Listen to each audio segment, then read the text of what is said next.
Today we're diving headfirst into the latest episode of America, the soap opera. In this drama-filled dumpster fire, we've got Democrats tripping over their own contradictions, spinning narratives that would make even the most creative fiction writers blush. It's like watching a toddler try to explain quantum physics. Adorable, sure, if they weren't so alarmingly misguided. From Kristen Gillibrand's Academy Award-worthy meltdown to AOC's parking lot poetry slam, it's clear that the left's commitment to chaos is alive and well. Seriously, if hypocrisy were a sport, they'd be Michael Phelps right now. And let's not forget Los Angeles, where Mayor Karen Bass apparently mistook Ghana for her jurisdiction while her city literally went up in flames. Priorities, right? But hey, at least the cocktail party had an open bar. Meanwhile, back in the States, The View continues their Trump therapy sessions, proving once again that free rent in someone's head is the ultimate power move. Today, we'll break down these clips, exposing the absurdity with the precision of a chef slicing into a piping hot hypocrisy pie. Starting with Senator Kristen Gillibrand activating full Banshee mode during the Pete Hegseth confirmation hearing. Everything you've said in these public statements is politics. I don't want women. I don't want moms. What's wrong with a mom, by the way? Once you have babies, you therefore are no longer able to be lethal. I mean, you're basically saying women, after they have children, can't ever serve in the military in a combat role. It's a silly thing to say. It's a silly thing to say, beneath the position that you are aspiring to. To denigrate LGBTQ service members is a mistake. If you are a sharpshooter, you're as lethal regardless of what your gender identity is, regardless of who you love. So please know this to be a true statement. So you say it was a political thing. You say it undermined us, social engineering. I don't know why someone having to publicly say or not publicly say who they love is social engineering. Senator Gillibrand's grilling attempt was less hard-hitting debate and more off-Broadway audition gone wrong. She wielded emotional appeals like a kid swinging a wiffle ball bat, wildly missing the mark with lines like, denigrate LGBTQ service members, and what's wrong with moms? As if anyone was out here actually campaigning against moms. Now, setting aside her straw man arguments and false equivalencies, here's the crux of the issue. Gillibrand chooses to ignore the criticisms of diversity, equity, and inclusion policies in the military. Spoiler alert, it's not about denigrating anyone's identity. It's about real-world consequences of prioritizing optics over operational excellence. A 2022 Heritage Foundation report revealed that the Army adjusted physical fitness standards for women, resulting in an 84% pass rate for women compared to 96% for men. In other words, we're handing out participation trophies for combat readiness. In case it's not clear, this isn't about equality. It's playing Jenga with national security and hoping it doesn't topple over. And it gets worse. DEI initiatives are increasingly using identity as a golden ticket for promotions and career advancement, sidelining merit like it's a C-list actor at the Oscars. A 2021 Department of Defense memo openly pushed for diversity metrics in evaluations, essentially turning what would be a merit-based system into a game of identity bingo. Now, here's a wild thought. Maybe, just maybe, we should care more about how well someone can lead troops or operate under fire than checking boxes on a spreadsheet. And let's not ignore the fallout. A Gallup poll in 2023 showed public confidence in the military dropped to 60%, down from 74% in 2018. That's like watching your favorite sports team go from championship contenders to basement dwellers. And while there are multiple factors, DEI's politicization of the military isn't helping. When people see standards lowered and merit sidelined in favor of social experiments, trust in the institution takes a nosedive. At this rate, the military risks becoming less about defending the nation and more about starring in the next season of The Office, Pentagon Edition. Now, later in the hearing, when confronted with reality, Senator Gillibrand insists that fitness and combat standards in the military have not been lowered. This claim isn't just false, it's laughably out of touch with documented evidence. Take the Army combat fitness test, for example. In 2021, the Army revised its scoring system after initial results showed an alarming failure rate among women, about 65% compared to 10% for men. Instead of addressing the underlying issues through better preparation or training, they simply adjusted the scoring standards to close a gap. This isn't equality. It's bureaucratic duct tape slapped on a broken system. By pretending these changes don't exist, Gillibrand not only dismisses the concerns of those on the ground, but also insults the intelligence of anyone paying attention. And let's talk about the quotas. While Gillibrand scoffed off the idea of commanders feeling pressured to meet diversity metrics, her dismissal flies in the face of reality. A 2019 report by the U.S. Army War College highlighted that DEI initiatives have led to a soft quota culture in some units, where commanders feel compelled to meet certain benchmarks for gender or race representation to avoid scrutiny or backlash. This isn't just a hypothetical concern. It's something active duty service members have flagged repeatedly. Ignoring these realities doesn't make them disappear. It just makes Gillibrand's argument sound like a press release rather than a serious response. Now, let's move to her mockery of social engineering. Gillibrand dismisses this critique as if it's some paranoid conspiracy theory, but the effects of using the military as a tool for cultural experimentation are well documented. The military's primary purpose is to fight and win wars, not to serve as a testing ground for societal ideals. When policies prioritize representation over readiness, they undermine the very foundation of an effective fighting force. A 2017 Rand Corporation study on gender integration in combat roles found that units with mixed gender compositions often faced increased challenges in cohesion and communication, particularly when standards were adjusted to accommodate diversity goals. Ignoring these findings while pretending there are no downsides to DEI policies is peak intellectual dishonesty. So let's call it for what it is. Gillibrand isn't just misunderstanding the criticism, she's purposely misrepresenting it for the sake of grandstanding. Her entire performance was a calculated attempt to turn legitimate concerns about military readiness into a bad faith narrative about prejudice. By painting Pete Hegseth and his criticism of DEI policies as an attack on moms, LGBTQ service members, and anyone who doesn't fit her idealized mold, she's not arguing. She's auditioning for the political theater circuit. By the way, don't you think she looks like the kind of person who yells at a coffee creamer for not being diverse enough? Now, there are plenty more clips from Hegseth's confirmation hearing, but they all boil down to the same tired Democrat talking points, trying to paint him as a misogynist, dredging up anonymous and unverified allegations of sexual misconduct and alcoholism. Frankly, it's not worth wasting time on such shameful political theater, especially since it's likely he'll be confirmed despite the circus. So rather than dwelling on this, let's shift gears to Los Angeles, where things are just swell. They claim they didn't see any response until 45 minutes after they called 911. It's hard to believe, Elizabeth, but I wouldn't have believed it either until I saw the video. You know, Michael Valentine, he's a former U.S. attorney for 8 years under Kamala Harris. He and his wife, they live at the top of Pacific Palisades, right next to this ridge line where the fire broke out. He says his wife called at 10:29 a.m. Tuesday morning. That's when they first saw it, and they didn't see anybody come for at least about a half an hour, 45 minutes before they dropped some water. He documented it all on video, giving News Nation an exclusive look of where it started and how quickly it grew. By 10:50, the plume had spread considerably, twice as large. 8 minutes later, the size of the fire seems to have doubled yet again. Still nobody fighting the fire. At 11:13 a.m., nearly 45 minutes after Michael's wife called in the fire, you see a chopper come through. At 11:23, a helicopter comes in, begins to dump water on it. But at this point, the fire is massive and moving quickly down this ridgeline. The city of angels, where the fires burn bright and the city's response time smolders at a glacial pace. 45 minutes. That's how long it allegedly took for any form of action to materialize after a 911 call reporting the Pacific Palisades fire. 45 minutes in fire terms is like waiting until halftime to start playing defense in a championship game. By the time a helicopter finally decided to grace the scene with its presence, the fire had already doubled, then doubled again. It's almost as if Los Angeles runs on a policy of wait and see how bad it gets before we do anything. Now let's talk about what this delay represents. Gross negligence, plain and simple.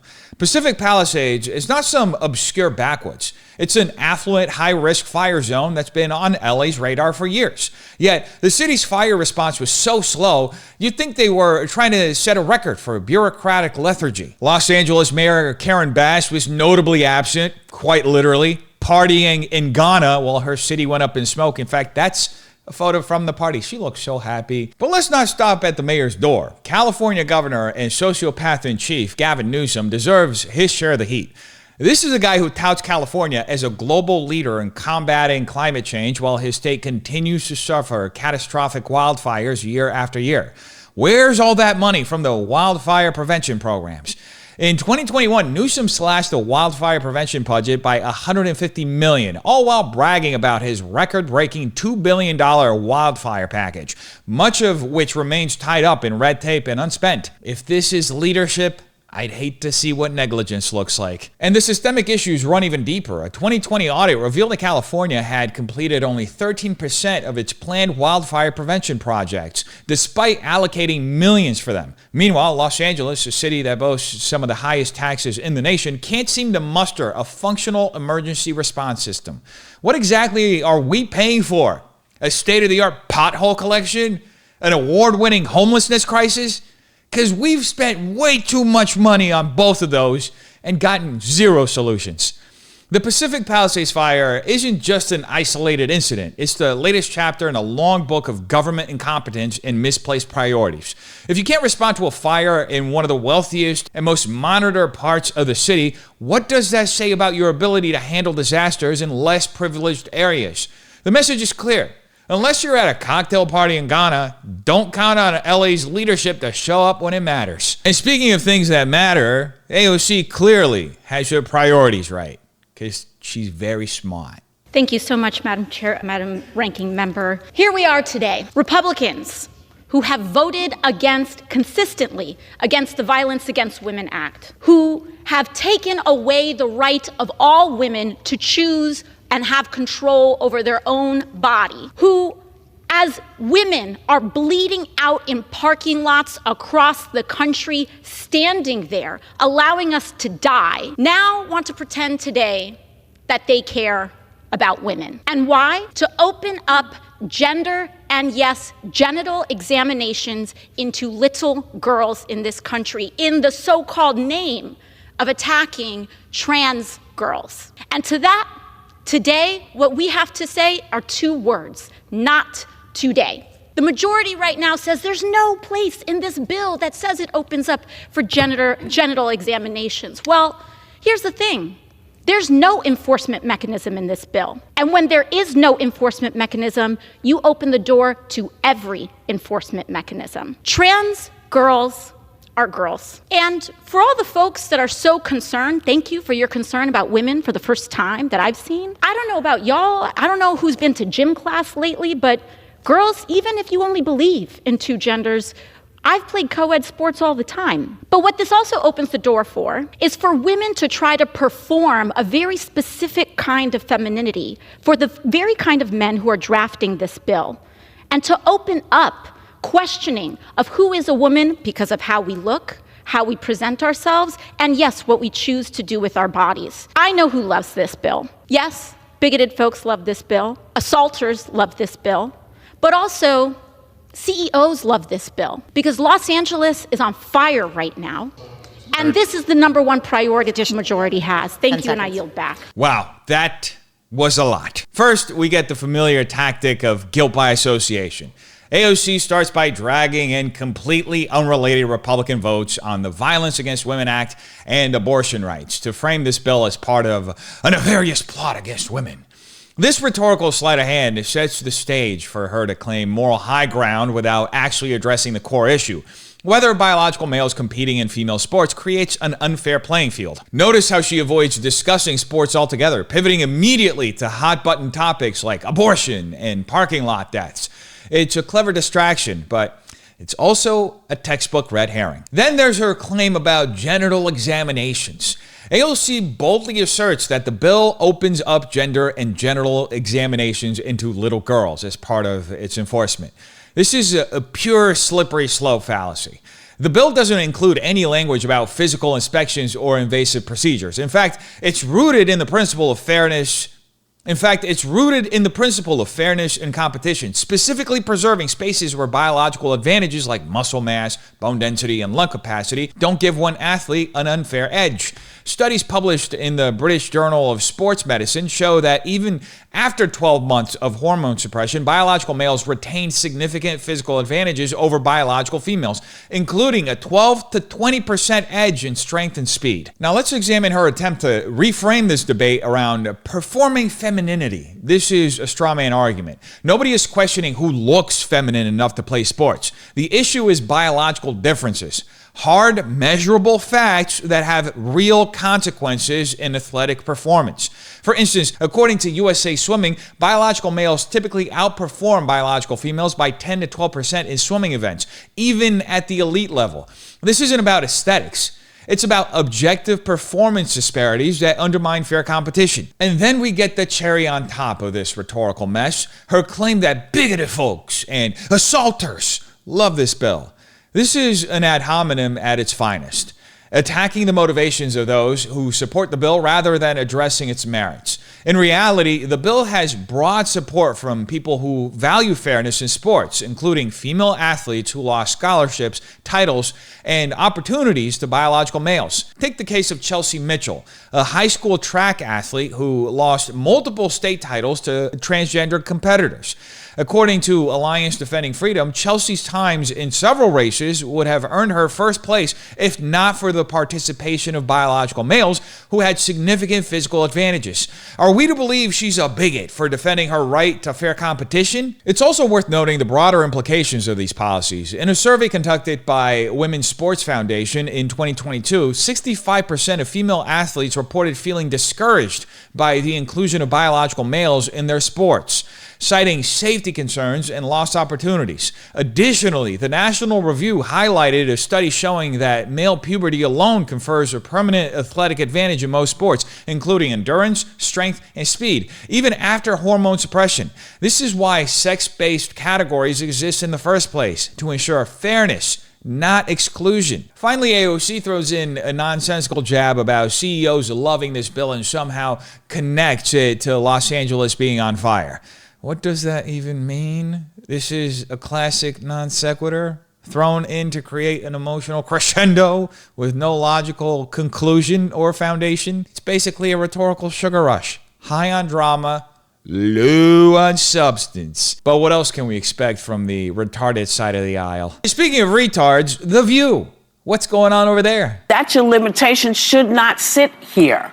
We should not have a statute of limitations. When somebody breaks the law like this, there should not be a statute and by of the way, limitations. you are right. They dismissed it without prejudice, which means they can bring it again.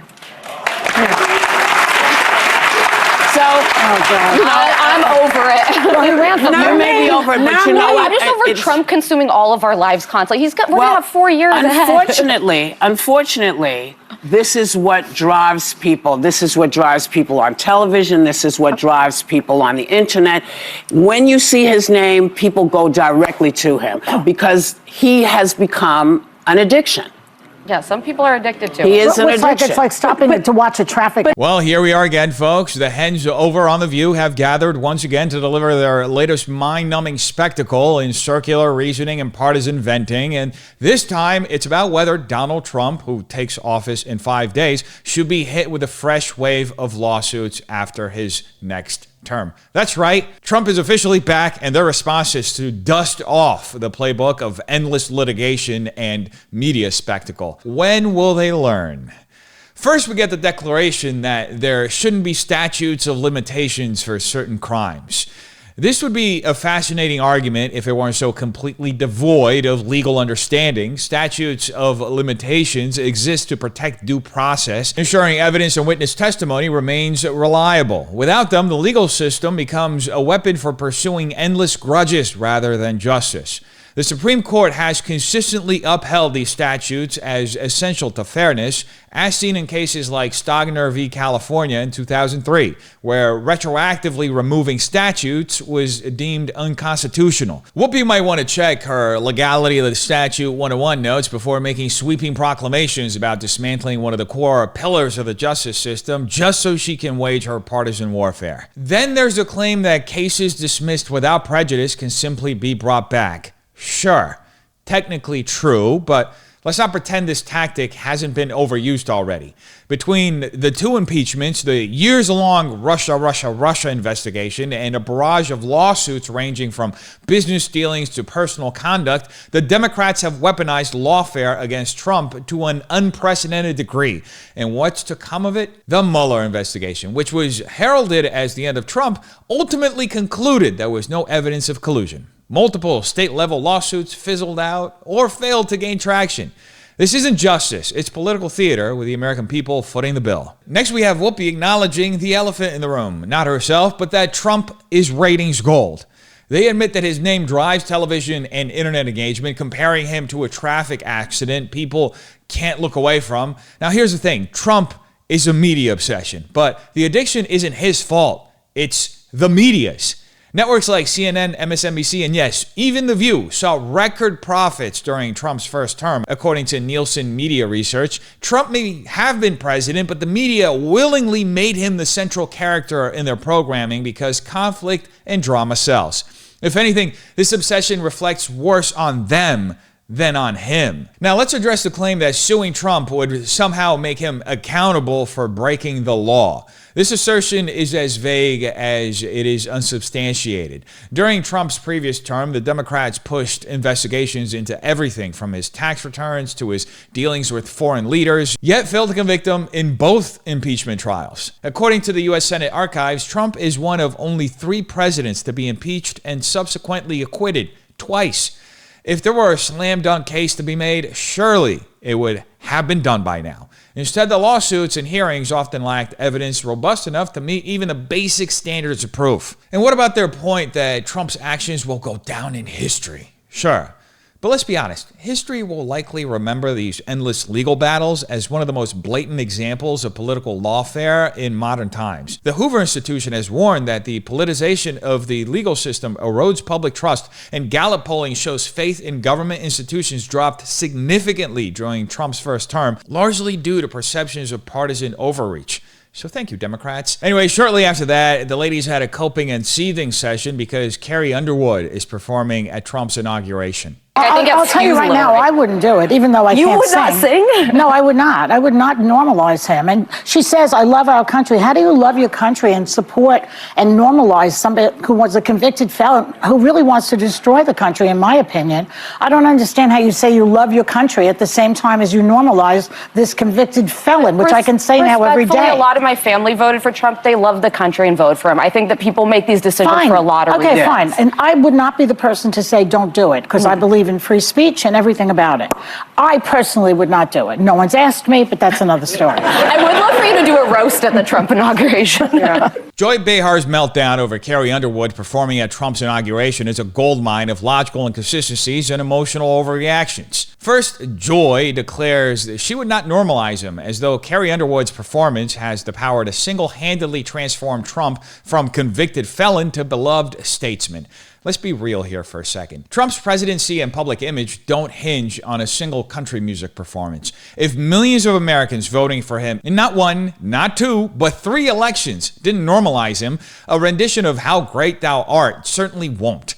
This is a classic example of moral absolutism. The idea that participating in any event associated with someone you oppose makes you complicit in all their perceived sins. It's an unworkable standard that Joy herself would likely not be able to apply consistently, especially considering that she likely also has some shady connections. Then there's the repeated claim that Trump is a convicted felon. While it's true that Trump has faced convictions on specific charges, it's critical to unpack this claim in context. Most notably, Trump was found liable for civil charges such as defamation and financial misrepresentation, but these are vastly different from the narrative Joy is peddling.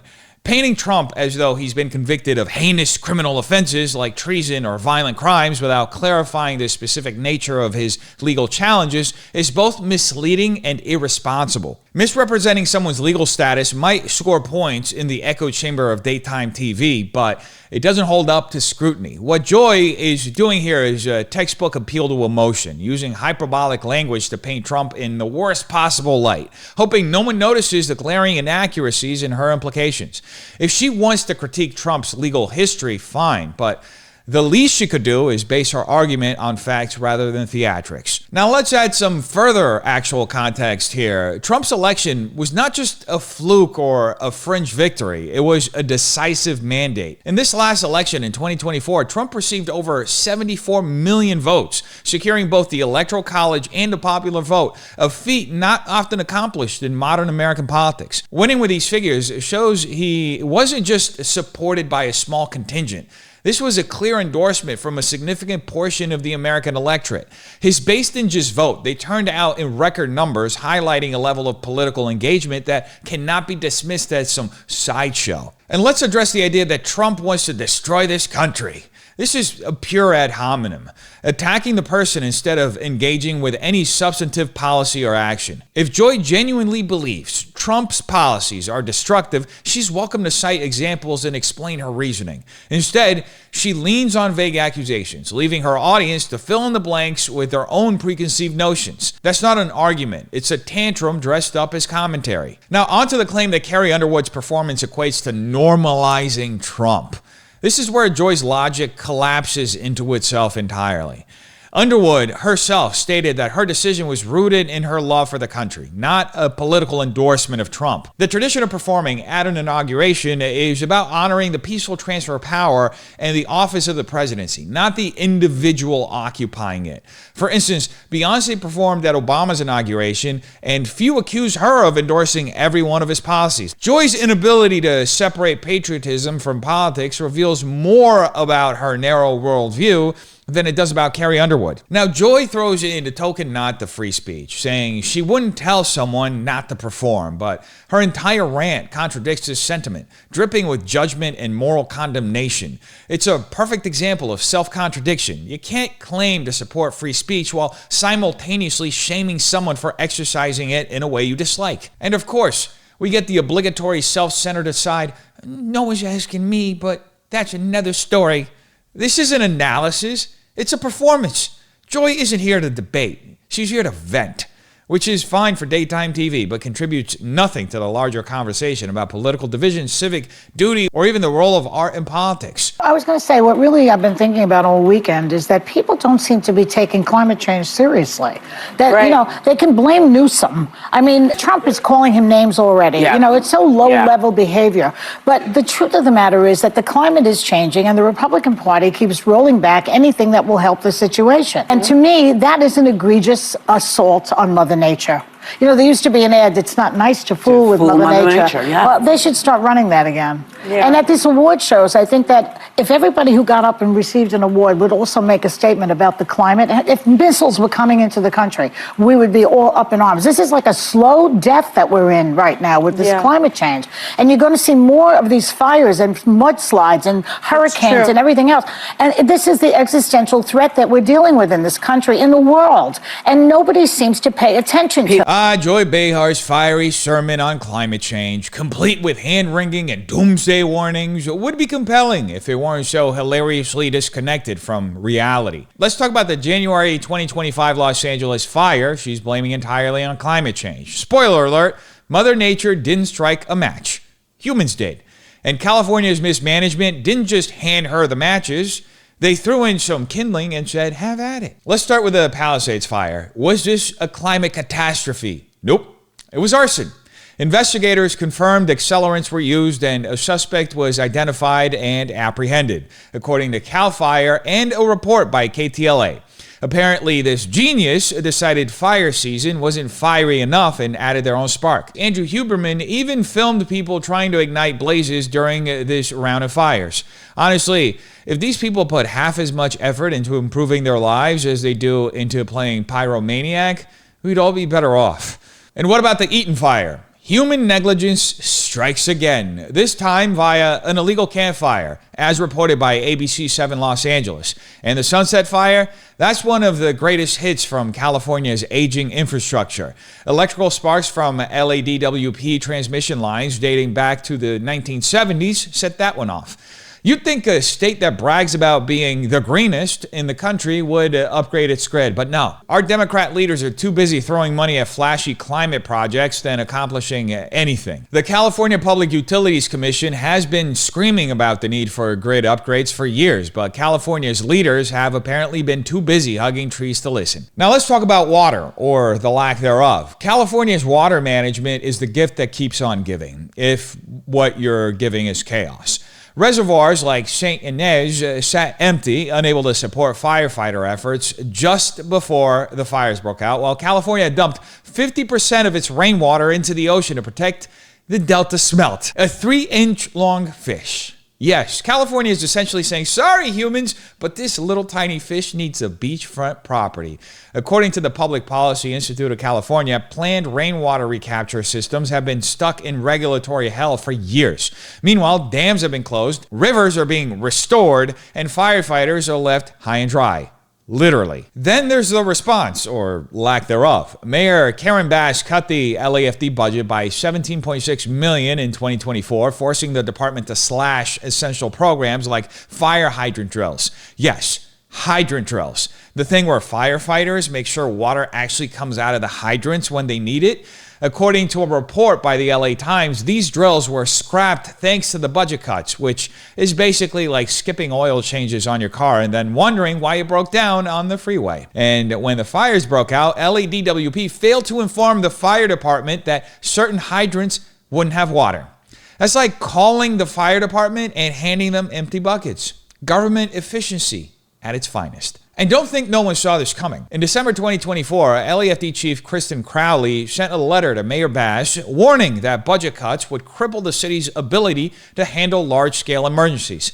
As reported by the New York Post, her letter essentially screamed, "This is a bad idea." But the city went ahead anyway. It's like getting a warning light on your dashboard and saying, hey, I'm sure it's okay. We can go a couple more miles. We'll just tough it out. Anyway, hiring practices haven't helped either. Both the LADWP and LFD have prioritized DEI quotas over merit-based hiring, even lowering standards to meet diversity goals. An investigation by the California Globe revealed that the fire department reduced physical fitness requirements for recruits to improve inclusivity. When your job is to carry 100 pounds of equipment up a flaming hill, maybe competence should be a priority. Otherwise, it's less about fighting fires and more about setting everyone up to fail. Now let's address Joy's claim that this is all because of climate change. Now, yes, the climate is changing. Day to day, hour to hour, we see it happen. But Joy's take on it is like blaming your broken fridge on Mercury retrograde. A 2022 analysis published in Nature Climate Change revealed that climate models frequently overestimate warming trends. For example, many fail to predict the global warming pause between 1998 and 2014, which shows just how shaky these predictions can be. And let's not even get started on the 97% consensus. That figure refers to agreement that humans have some impact on the climate, not an endorsement of catastrophic predictions. All that being said, California's real problem isn't climate change. It's a government obsessed with performative solutions that do little to address the root causes of disasters. They dump water into the ocean while reservoirs sit dry, ignore the crumbling infrastructure, and spend more time lecturing about equity than ensuring basic competence. If Joy really wants to talk about solutions, she should focus on holding California's leaders accountable, but that wouldn't fit her melodramatic climate apocalypse narrative, would it? At the end of the day, the January 2025 LA fires weren't caused by climate change. They were caused by human stupidity, negligence, and mismanagement. Until those issues are addressed, no amount of climate hysteria will stop the next disaster. So, Joy, maybe save the lectures and start looking at the facts. You might be surprised by what you find out. From AOC's over-the-top theatrics about gender policies, to Gillibrand's painfully transparent grandstanding, to The View's endless cycle of unhinged Trump obsession, and finally to the sheer negligence fueling California's fire crisis, one thing becomes painfully obvious. We're living in a political theater where facts have taken an extended leave of absence. Instead of addressing real-world issues with real-world solutions, our leaders and media figures seem determined to outdo each other in a competition of who can deliver the most outrageous, clickbait-worthy soundbite. Meanwhile, the fires, both literal and metaphorical, keep burning, and the people who pay the price are, unsurprisingly, the ones footing the bill for all this incompetence. You and me. So why is it so hard for leaders to prioritize actual governance over drama? Why do we let politicians and pundits alike treat every issue as a stage for their personal performances while ignoring the hard, unglamorous work of solving problems? Why is it easier to yell about climate change or invent phantom quotas than to fix the water systems, maintain the grids, and prepare for emergencies? And let's not even get started on the endless hamster wheel of lawfare and outrage cycles. When does it stop? At what point do we say enough is enough and demand that the clowns leave the stage so the grown-ups can get to work? Or are we just here for the drama too? Anyway, you tell me what you think in the comments down below. Have a terrific day. Peace.